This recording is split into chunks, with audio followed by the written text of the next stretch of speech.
pieces, or like drop pads that are specifically made for that, and they got handles, and you just put them under the legs. If they've got that stuff available in those soft lots, use it. Try to make sure you're on a nice level spot. Like if you're in those dirt lots and they got big potholes, don't drop a trailer in a pothole because it'll tip over. Okay, so you just make sure that everything's secured. Get out, walk around.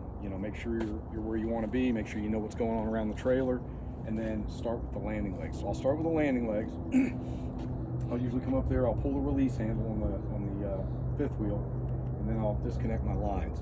Okay, so when I disconnect my lines, if I'm going back on the road, bobtail, and go pick up another trailer, you got these dummy couplings in here. All right, come around, you can see them.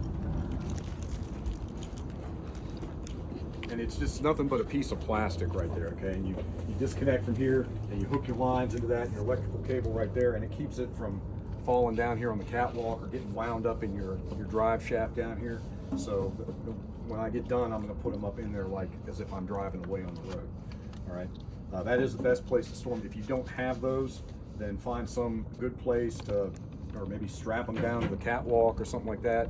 Because a lot of times you'll drop a trailer at one lot, 1 yard, and then you might have to drive 25 miles to go get your next trailer. So if you're doing that, like I said, you don't want your airlines and your electrical connections down there in your drive shaft. Okay, so we'll start with these landing legs. They've got 2 gears. Okay, you got a high gear and a low gear, and pushing that shaft in and out is what changes the gear. So like right here, you're in low gear. You see how slow it's going? It's almost not moving at all. All right, if I pull it out,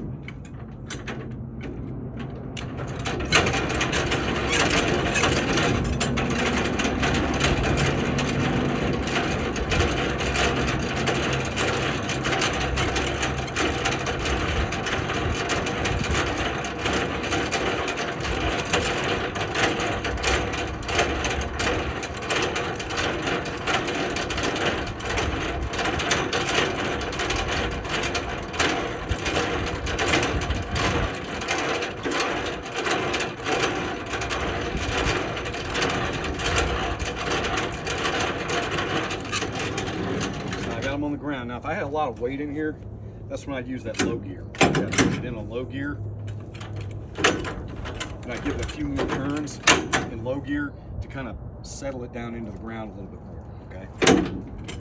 When I'm done, back in the storage rack.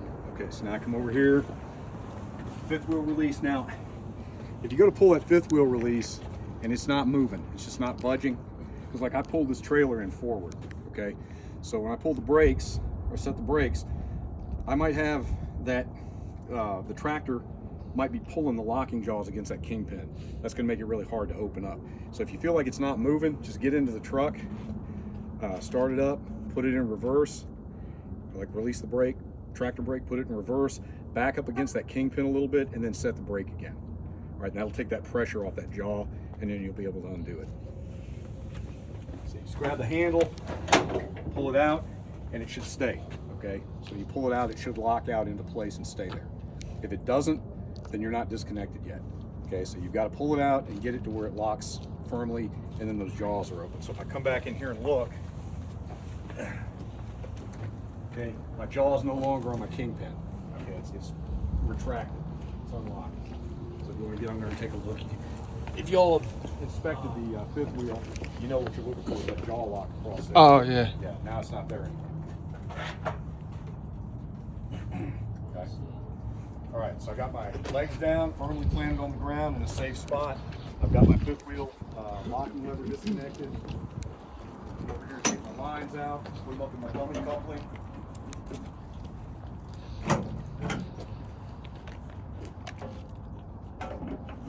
Again, that dummy coupling is just for storage. Okay. All right, so now I need to get the truck out from under the trailer. Now, I'm not just, I'm in a hurry because I'm a truck driver, but I'm not just going to jump in there, start it up, and pull out and take off. Okay, I want to get in there. I want to pull forward gently. I'm going to pull out just until the nose of the trailer is kind of hovering over the frame right there. Then I'm going to wait for a couple seconds. I might even pop the, pop the brake and get out and check to make sure that those landing legs are still holding, especially if I've got a loaded trailer. Well, I have a question. As when you're in there, can you feel if the trailer moves? Yeah, you'll feel, I mean, especially if it's got a lot of weight on it.